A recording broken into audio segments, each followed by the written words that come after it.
Next topic है satellite. Satellite क्या होता है? अगर कोई ऑब्जेक्ट किसी प्लेनेट के अराउंड सर्कुलर पाथ में मूवमेंट करता है in a fixed orbit, it is called a satellite. ठीक है, लिखिए एक बार।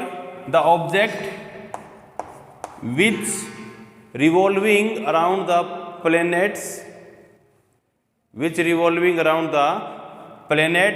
into a fixed orbit is called satellite. ठीक है, अर्थ के सैटेलाइट कौन कौन से हैं? देखिए, अर्थ के पास दो तरह के सैटेलाइट बोल सकते हैं हम लोग। First is the natural satellite. Natural satellite में नाम आता है मून का। मून क्या करता है? अर्थ के राउंड चक्कर लगाता है। और कुछ आर्टिफिशियल सैटेलाइट हैं जो लॉन्च किए गए हैं, उसमें कुछ के नाम हैं। जो हमारा पहला सैटेलाइट था it is Aryabhata, second Rohini, और इंसेक्ट का एक सीरीज चलता है। ये सारे सैटेलाइट कम्युनिकेशंस पर्पज़ के लिए क्या किए हम लोगों ने? लॉन्च किए हैं। ठीक है, अब क्वेश्चन है कि कैसे एक सैटेलाइट को लॉन्च किया जाता है। तो what is the principle of launching the satellite. Imagine कीजिए ये हमारी अर्थ है, दिस इज अर्थ, और इस पे हम कंसीडर करते हैं एक टावर है, इमेजिनरी टावर, जिसका हाइट हमारे एटमॉस्फेयर से ज़्यादा है।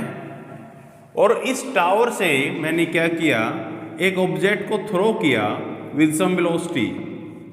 ठीक है, तो क्या होगा? After projected it moving in the parabolic path.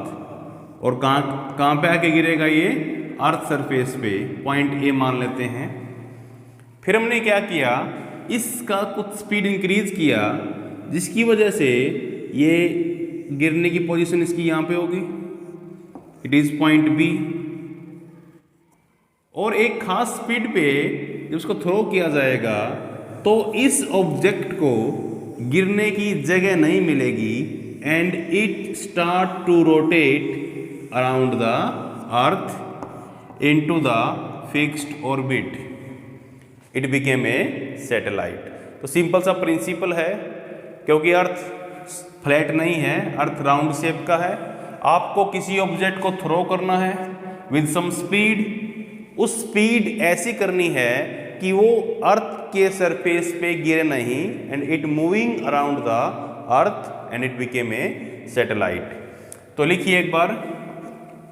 Consider we have a tower of height more than earth atmosphere, then we throw a object from the top of the tower with some speed so that it fall on the earth surface at point A. After that we increasing the projectile speed, then after that it fall on the point B on the earth surface. ठीक है, at a stable velocity of the projectile so that object is moving around the earth into a fixed orbit and it does not fall on the earth surface. This object became a satellite. So this is the simple principle of satellite launching. Okay. Next topic है orbital speed, time period and height of satellite. ये तीनों हमको निकालने हैं। तो पहले शुरुआत करते हैं हम ऑर्बिटल स्पीड से। इसके लिए हम कंसीडर करते हैं, देखिए ये हमारी अर्थ है, this is earth of radius r, this is the center point। मान लेते हैं ये सैटेलाइट है अभी, और ये घूम रहा है around the earth into the fixed orbit, into the fixed orbit. This is the satellite at height h from the earth surface, it is height h। इसका मास में स्मॉल m ले लेता हूँ। It start moving around the earth, और ये point O मान लेते हैं ओरिजिन पॉइंट। यहाँ से यहाँ तक का डिस्टेंस कंप्लीट मैं R ले लेता हूँ और R इज इक्वल टू क्या ले सकते हैं हम लोग R प्लस H। ठीक है, तो कुछ टर्म लिखवा। लेट M क्या है, मास ऑफ अर्थ, R क्या है, radius of earth, small m it is mass of satellite,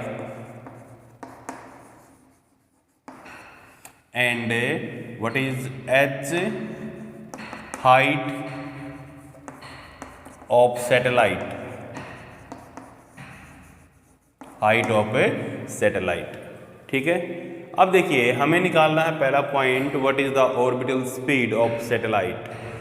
अब देखो इन सैटेलाइट घूम रहा है और ये मास m ले रहे हैं, मास m है, डिस्टेंस कुछ दे रखा है इनके बीच में, it is r is equal to r plus h। अब इस कंप्लीट सिस्टम को अरेंज करने के लिए देखिए क्या कर रहे हैं हम लोग, जो चीज़ घूम रही होती है उस पर एक फोर्स लगता है, it is called centripetal force.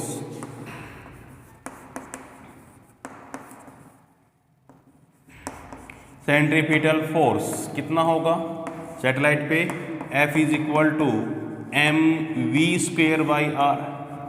Are is the distance between centre of earth to satellite, और इस पे एक फोर्स और भी लग रहा है, it is called gravitational force. Gravitational force is equal to F is equal to क्या होता है, Gm mass of earth, mass of satellite, distance का square r square. First equation मान लेते हैं, इट इज सेकेंड इक्वेशन। दोनों ही force satellite पे लग रहे हैं। ठीक है, तो दोनों की वैल्यू इक्वल कर देते हैं हम लोग। देखिए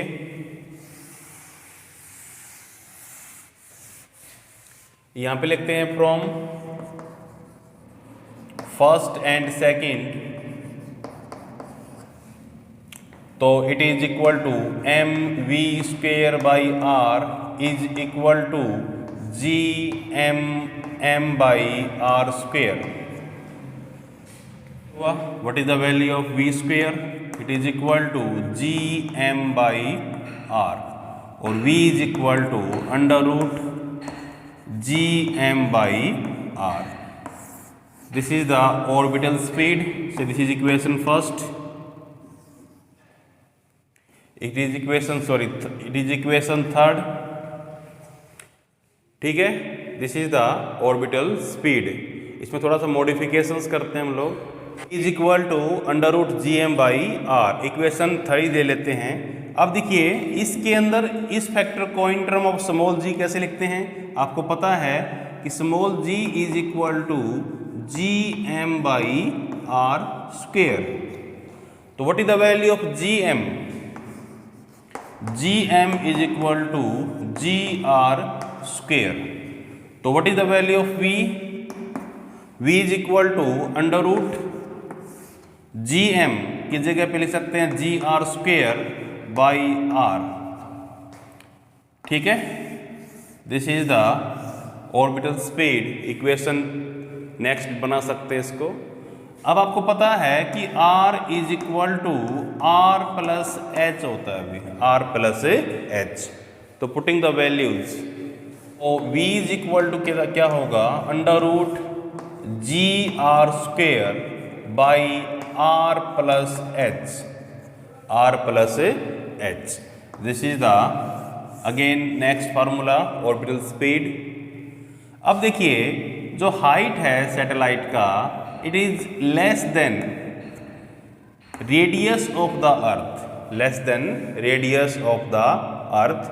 तो मैं h को r के कंपेयर में हम क्या कर सकते हैं, नेगलेक्ट कर सकते हैं। तो v is equal to under root G R square by R, r से r कैंसिल कर देते हैं, तो v इज इक्वल टू क्या आएगा, अंडर रूट जी आर। ठीक है, अंडर रूट है जी आर। ऑर्बिटल स्पीड क्या होती है, लिखिए डेफिनेशन।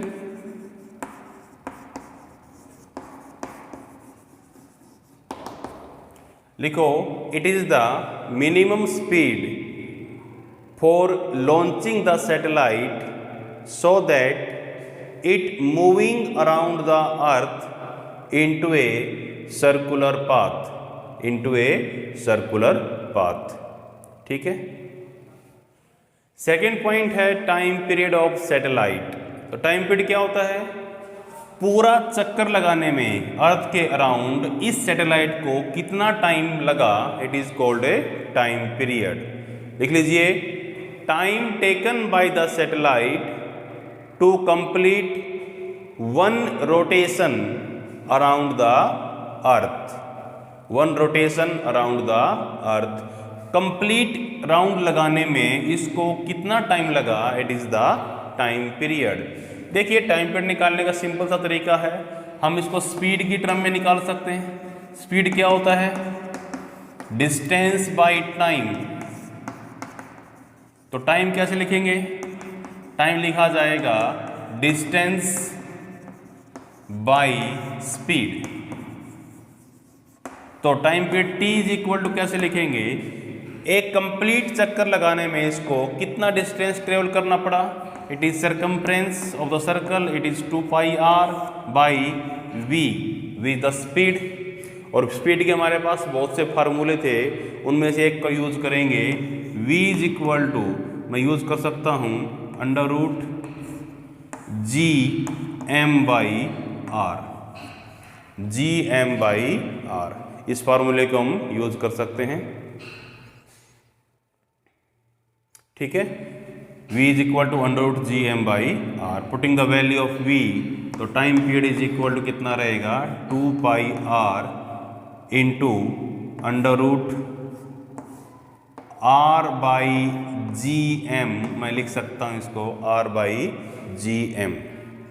तो इसको इन टर्म ऑफ, इसको अंदर लेके जाएं, 2 पाई आर जाइएगा, t इज इक्वल टू कितना आंसर होगा, it is equal to 4 pi square, R square अंदर जाएगा, एक आर अंदर भी है, तो आर की पावर 3 बाई जी एम, ठीक है।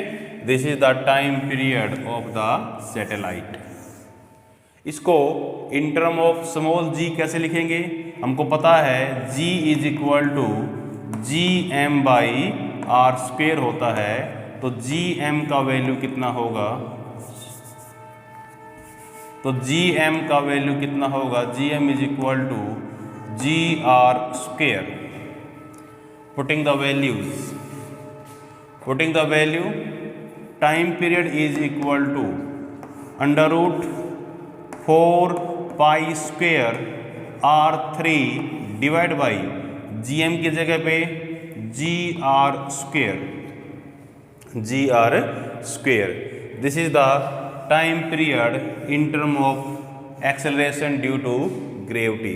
देखिए जो r है, r को मैं लिख सकता हूँ r प्लस एच, तो मेरा टाइम पीरियड का वैल्यू कितना होगा, under root 4 pi square, r cube है वहाँ पे, तो r प्लस एच का power 3 divide by G R square. एक ये फार्मूला हो सकता है, ठीक है। और हमको ये भी पता है कि height of satellite is less than radius of R, height of satellite is less than radius of earth. तो इस कंडीशन में इसको लिखा जाए तो h को यहाँ से मैं क्या कर सकता हूँ, नेगलेक्ट कर सकता हूँ, तो t is equal to 4 pi square, h को नेगलेक्ट किया तो it is r3 by G R square, तो r स्क्वेयर से r3 के पावर को कैंसिल किया, तो under root 4 pi square r by G. This is the another formula for time period of the satellite. Third point है height of a satellite. Height निकालने के लिए मैं टाइम पीरियड का ये फार्मूला यूज कर लेता हूँ कि time period is equal to under root 4 pi square R plus H का power 3 divide by G R square. इस फॉर्मूले का यूज करते हैं। स्क्वेयरिंग बोथ साइड कीजिए अंडर रूट खत्म करने के लिए। T square is equal to 4 pi square R plus H का power 3 by G R square. तो यहाँ से मैं आर प्लस एच का पावर 3 को मैं ऐसे लिख सकता हूँ, बाकी इस तरफ ले जाइएगा, is equal to T square G R square divide by 4 pi square. ठीक है, और r प्लस एच का क्यूब रूट करने के बाद कितना आंसर आएगा, T square G R square by 4 pi square का पावर 1/3। ठीक है, हमें h निकालना है। तो what is the value of height of satellite? तो मैं लिख सकता हूँ T square G R square divide by 4 pi square power 1/3 minus r।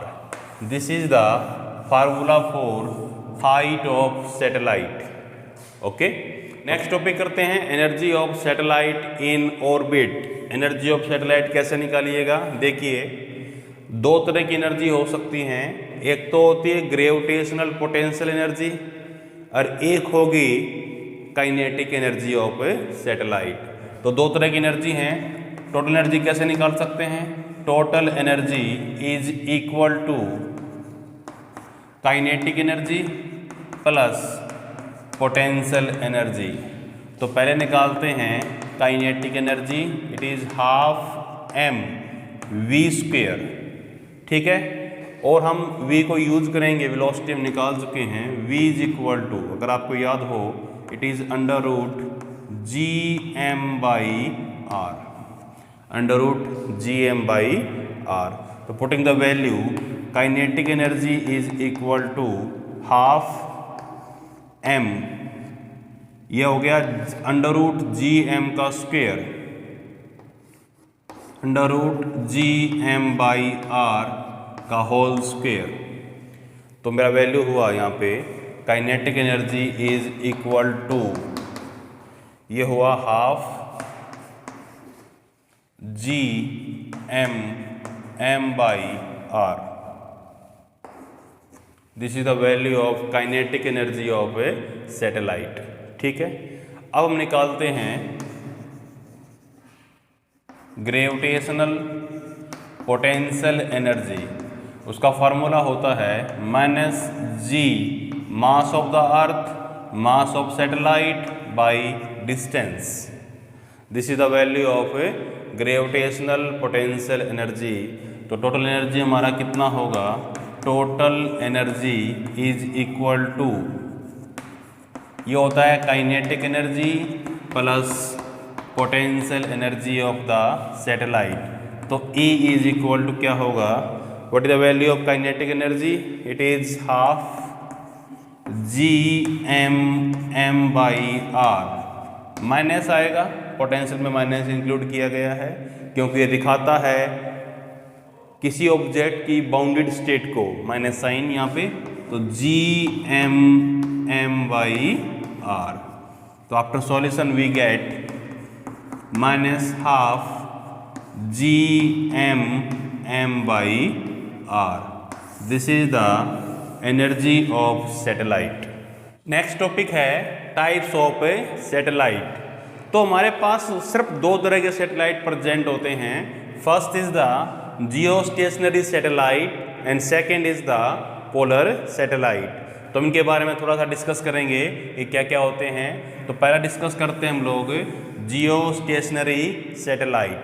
देखिए, जियो वर्ड जो हो अर्थ के लिए है, स्टेशनरी वर्ड रेस्ट के लिए है। यानी जो सैटेलाइट अर्थ सरफेस से रेस्ट कंडीशन पे लगे हमको, it is called geostationary satellite. लिख लीजिए, the satellite which appear at rest from the earth surface is called geostationary satellite, is called geostationary satellite. जो अर्थ सरफेस से हमको रेस्ट कंडीशन पे लगे it is called A Jio stationery satellite. देखिए इसका कुछ प्रॉपर्टीज है या कंडीशन है। Condition for Jio stationery satellite,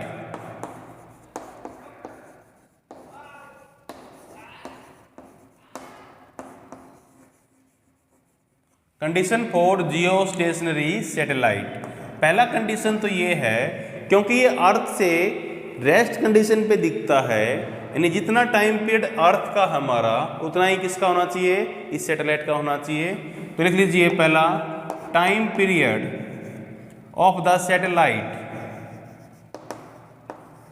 time period of the satellite is equal to time period of the earth, is equal to time period of the earth. तो कितना होना चाहिए इसका टाइम पीरियड, 24 आवर्स। जितना time earth चक्कर लगाती है अपनी ऑन एक्सिस के ऊपर घूमने में, उतना ही ये लगेगा, तो हमको ये दिखाई देगा एट रेस्ट कंडीशंस। सेकंड, जो रिलेटिव वेलोसिटी है अर्थ और सैटेलाइट की, वो क्या होनी चाहिए, 0। Relative velocity,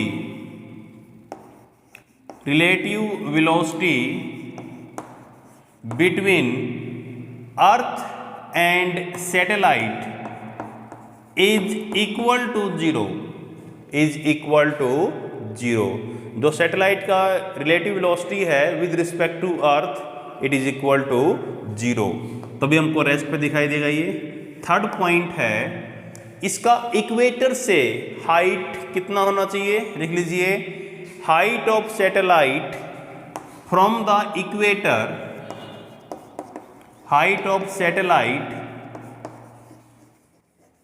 from the equator is equal to 36,000 kilometre, 36,000 kilometre. ठीक है। फोर्थ पॉइंट डालिए, फोर्थ पॉइंट डालिए, it rotate around the earth from west to east direction, it moving around the earth from west to east direction. जिस तरह से अर्थ घूमती है अपनी एक्सिस पे वेस्ट टू ईस्ट डायरेक्शन में, ये ऐसे ही क्या करना चाहिए, रोटेट करना चाहिए। ठीक है। ये तो कंडीशन थी सैटेलाइट को लॉन्च करने की। ठीक है। इस सैटेलाइट को यूज कहाँ पे करते हैं, लिख लीजिए, this satellite is used for communication purpose, is used for communication purpose। ठीक है। ये बेसिक इंफॉर्मेशन था about geostationary satellite. Second point हम लिखते हैं यहाँ पे, इट इज पोलर सैटेलाइट। ये अर्थ सरफेस है, ये अर्थ है हमारी, दिस इज अर्थ, ये पोल्स हैं, north pole, this is south pole, ये ईस्ट है, ये वेस्ट डायरेक्शन। ठीक है। एक सैटेलाइट तो क्या करता है, घूमता है from west to east, from west to east around the earth. इसको नाम दिया गया था, it is called geostationary satellite. ठीक है। एक सैटेलाइट घूमता है according to poles, according to poles of the earth. इसको नाम दिया गया है, it is called polar satellite, polar satellite. एक तो घूम रहा है around according to west to east direction, एक घूम रहा है अकॉर्डिंग टू पोल्स। तो इस पोलर कौन सा होता है, लिखिए, the satellite which revolving around the earth along the poles of the earth, along the poles of the earth। Pole कौन कौन से, north pole and south pole. ठीक है। अब देखिए इसकी कंडीशंस क्या हो सकती हैं पोलर सैटेलाइट की। तो लिखिए इसका पहला कंडीशंस, इसका जो टाइम पीरियड है वो कितना होता है, लिखिए, time period of the satellite is 100 minutes में, 100 मिनट्स। कितना होता है, 100 मिनट्स। यानी 100 मिनट के अंदर ये एक चक्कर पूरा कर लेता है अराउंड द अर्थ। सेकंड, इसका जो हाइट है वो 200 किलोमीटर से लेके 500 किलोमीटर तक का होता है। तो हाइट कितना होता है, लिखिए height of satellite is about 200 kilometre to 500 kilometre. Height of satellite is from 200 kilometre to 500 kilometre. Third जो पॉइंट है, ये कैसे रोटेट करता है, it rotate along the poles of the earth. लिखिए it rotate along the poles of the earth. ठीक है, ये कुछ कंडीशंस हैं पोलर सैटेलाइट का। इसमें देखिए पोलर सैटेलाइट क्या करता है, 100 मिनट्स के अंदर अर्थ का राउंड पूरा कर लेता है, यानी एक दिन में बहुत बार ये अर्थ के चक्कर लगाएगा। तो इस सैटेलाइट को यूज करते हैं एज ए स्पाई सैटेलाइट, जासूसी के लिए। हर कंट्री अपनी जासूसी के लिए, किसी और कंट्री की जासूसी के लिए इस सैटेलाइट को यूज करते हैं। तो लिख लीजिए it is also called spy satellite. Spy satellite, it is also called spy satellite. जासूसी के लिए इस सैटेलाइट को हम क्या करते हैं, यूज करते हैं। इसका एक पर्पज और भी है, वेदर इंफॉर्मेशंस लेने के लिए, वेदर फोरकास्टिंग करने के लिए इस सैटेलाइट को यूज किया जाता है। देख लीजिए this satellite is used for weather forecasting, weather forecasting. तो ये थे basic information about geostationary satellite and the polar satellite. Next topic है एस्केप स्पीड। क्या होती है, लिख लीजिए एक बार। It is the minimum speed by which a object is throw in upward direction from the earth surface so that it cross the gravitational field of the earth. It cross the gravitational field of earth and it never come back on the ground या on the earth surface. देखिए क्या होती है escape speed. मान लेते हैं ये अर्थ है, आपको क्या करना है, अर्थ सरफेस से एक ऑब्जेक्ट को थ्रो करना है। यहां से थ्रो किया ऑब्जेक्ट को, इस तरह से थ्रो किया कि वो अर्थ के ग्रेविटेशनल फील्ड को ही क्रॉस कर दे और कभी वापस ना आए, कभी वापस ना आए। इस स्पीड को बोलते हैं एस्केप स्पीड। वो मिनिमम स्पीड जिससे ऑब्जेक्ट को थ्रो किया गया इन upward direction and it never come back on the earth surface, it is called escape speed. तो देखिए कैसे निकालते हैं इसको। मान लेते हैं सेंटर पॉइंट है, ये रेडियस है अर्थ का, इट इज आर, और हमने यहां से एक ऑब्जेक्ट को थ्रो किया विद सम स्पीड और ये कहां चला गया, इट रीच टू इन्फिनिटी। अर्थ के ग्रेविटेशनल फील्ड को क्रॉस कर दिया इसने। जब इसको थ्रो किया गया होगा विद सम स्पीड तो ये ऊपर गया होगा ऐसे, ठीक है।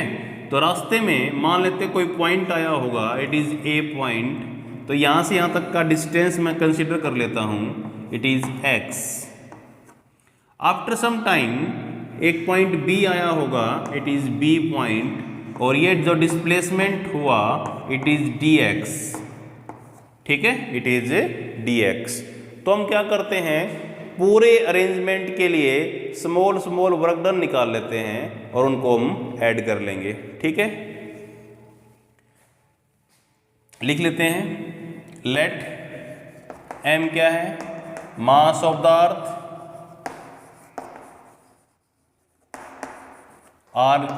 आर क्या है, radius of earth,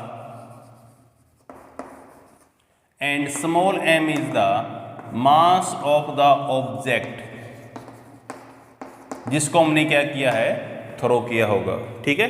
and small m is the mass of the object. अब देखिए रास्ते में ए पॉइंट ए आया होगा, तो ए पॉइंट पे अगर हम फोर्स निकालना चाहते हैं तो ग्रेविटेशनल फोर्स कितना होगा, gravitational force at A is equal to F is equal to G mass of the earth, mass of the object and distance का स्क्वायर एक्स स्क्वायर। ठीक है, अब इन्होंने क्या किया, स्मॉल वर्क डन किया स्मॉल डिस्प्लेसमेंट के लिए। तो मान लेते हैं डी डब्ल्यू क्या है, D W is the small work done for small displacement, small displacement कितनी है, dx, स्मॉल डिस्प्लेसमेंट है dx। तो dw क्या होता है, वर्क डन कैसे लिखते हैं, force into displacement F into dx। हमें तो क्या करना है, कंप्लीट वर्क निकालना है। तो टोटल वर्क कितना होगा, total work is equal to W is equal to क्या कर देते हैं, इंटीग्रेट कर देते हैं dw को इंटीग्रेशन F इंटू dx। अब इंटीग्रेशन कहाँ से कहाँ तक करें, इसको थ्रो किया गया है सरफेस से और इसको जाना कहाँ पे है, इन्फिनिटी के ऊपर। तो यहाँ तक तो r पूरा हो चुका है रेडियस, तो r से लेके इन्फिनिटी तक हमको क्या करना है, इसका वर्क डन करना है। ठीक है, तो W is equal to putting the value of F, r to infinity, F का वैल्यू है g m by X square into dx। Okay,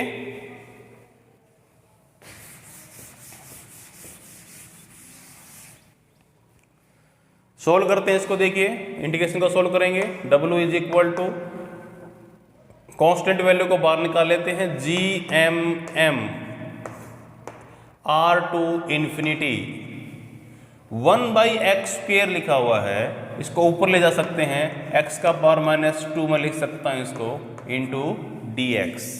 solve करते हैं इंटीग्रेशन को, जी m इंटीग्रेशन सोल्व कैसे होगा, x की पावर n का फॉर्मूला यूज करते हैं, n+1 power divide by n+1, जो फार्मूला हम यूज करते हैं उसको यू लिखते हैं यहाँ पे, -2 + 1 इट इज -1, इसको बाहर निकाल सकते हैं माइनस को हम लोग, W is equal to -GMM, x का पावर -2 + 1, x का पावर -1 हो गया, इसको मैं लिख सकता हूँ 1/x r टू इन्फिनिटी। तो W is equal to -GMM, putting the limits, upper limit 1/∞ -1/r, lower limit 1/∞ is equal to 0। तो मेरा वर्क डन कितना हुआ, W is equal to minus यहाँ पे और माइनस यहाँ पे है, तो it is plus GMM/r। It is the work done to throw the object from r to infinity. देखिए इसी को मैं लिखते हैं आगे थोड़ा सा, मैं मान लेता हूँ लेट v क्या है, v is the escape speed, जिसको इस स्पीड से इसको थ्रो किया गया होगा, let v is the escape speed. और जब थ्रो किया गया होगा उसके पास कुछ एनर्जी होगी, तो काइनेटिक एनर्जी कितना होगा उसका, 12m v²। ये कंप्लीट एनर्जी कन्वर्ट हो गया वर्क डन के अंदर बाय वर्क एनर्जी थ्योरम। तुम लिख सकते हैं kinetic energy is equal to work done. तो मेरा वैल्यू होगा 12m v² is equal to GMM/r। Small m से स्मॉल m कैंसिल कर दिया, तो what is the value of v², v² is equal to 2GM/r।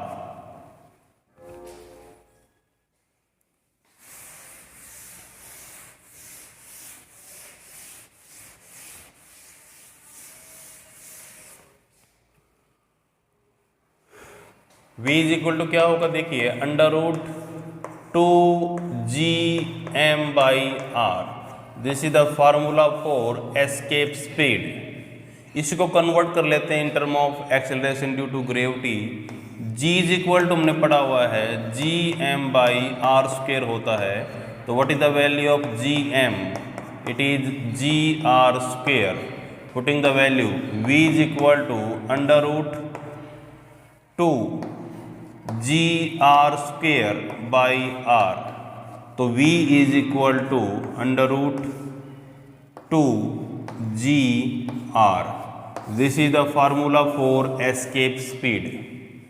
ठीक है, ये वैल्यू हम पुट करते हैं तो कितना आंसर होगा, V is equal to 11.3 kilometre per second is the value of escape speed from the earth surface. Next topic है Kepler's law in planetary motion, कि जितने भी हमारे प्लेनेट्स हैं वो सन के अराउंड किस तरीके से घूमते हैं, ये उसने बताया।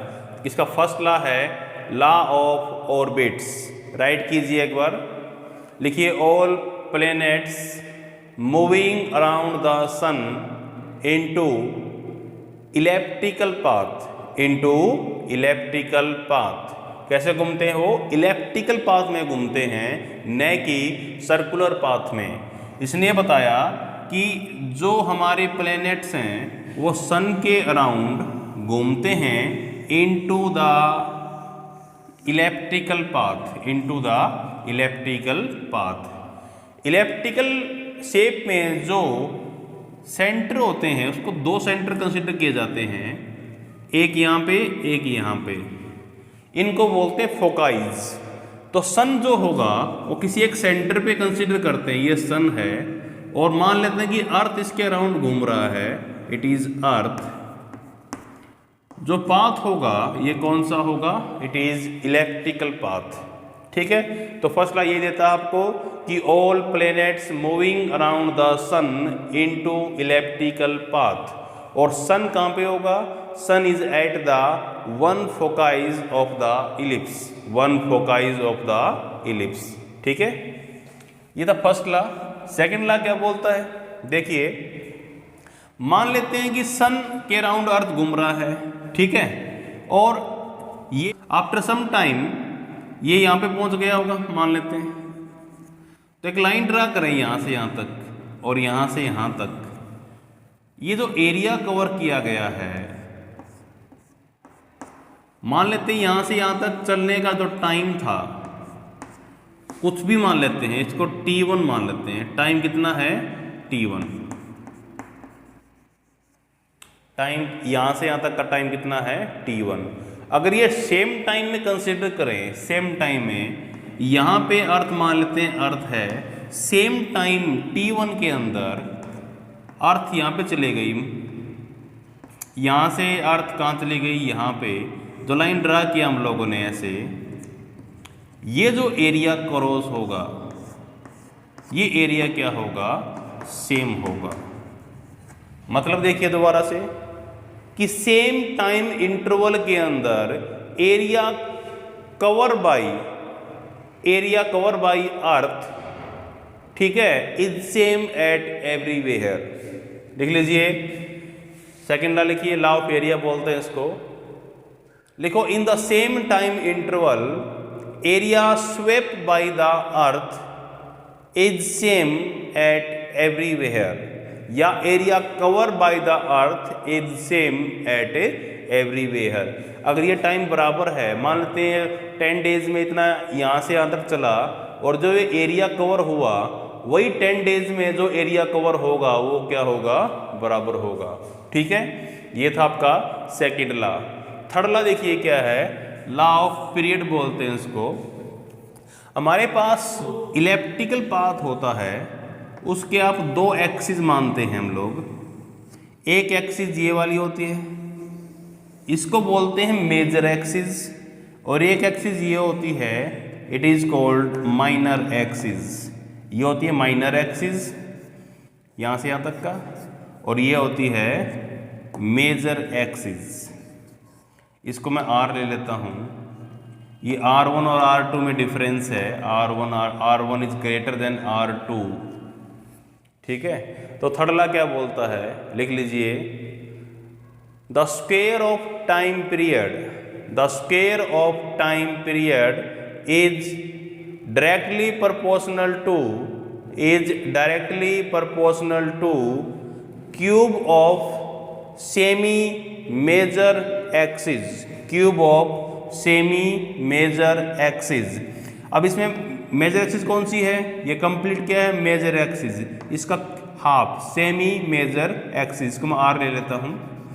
तो टाइम पीरियड का square is proportional to cube of the semi major axis.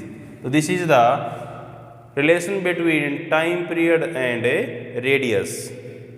Radius बोलिए या semi major axis, this is the third law. इसको प्रूव करेंगे अभी हम लोग। हम करते हैं proof of third law. Proof of third law. Third law बोलता है कि टी स्क्वेयर प्रोपोर्शनल टू क्या होता है, R3। T square proportional to R3। देखिए जब कोई ऑब्जेक्ट सन के अराउंड घूमता है तो उस पर एक फोर्स लगता है, it is called gravitational force. तो F इज इक्वल टू क्या होगा, G mass of the sun, mass of the planet by distance between the planet का square. It is first equation. दूसरा इक्वेशन क्या हो सकता है, अगर कोई ऑब्जेक्ट घूम रहा है उस पर एक फोर्स और भी लग रहा होगा, it is called a centripetal force. It is M V square by R। ये centripetal force on the planets लग रहा है, दोनों ही फोर्स बराबर हैं। देखिए it is M V square by R is equal to G M by R square. तो हम यहाँ से V स्क्वायर का वैल्यू निकाल सकते हैं, it is equal to G M by R। ठीक है, और आपको पता होगा स्पीड क्या होता है, स्पीड होती है distance by time, distance by time. तो V का जो वैल्यू होगा इट इज इक्वल टू कितना डिस्टेंस ट्रेवल कर रहा है, 2 pi R circumference. Time period कितना यूज कर रहे हैं, T। तो it is equal to 2 pi R by T का whole square is equal to G M by R। तो यहाँ से देखिए मैं लिख सकता हूँ 4 pi square R square by T square is equal to G M by R। G M by R। इस इक्वेशन से मैं टी स्क्वायर निकाल सकता हूँ। T square is equal to, देखो क्या होगा, it is 4 pi square R3 हो चुका है बाई GM बाई GM। देखो 4 कांस्टेंट वैल्यू है, पाई कांस्टेंट है, gravitational constant, mass of the sun is constant, बच गया कौन, R। तो लिख सकते हैं टी स्क्वायर प्रोपोर्शनल टू क्या होता है, R3। तो this is the relation between time period and the semi major axis.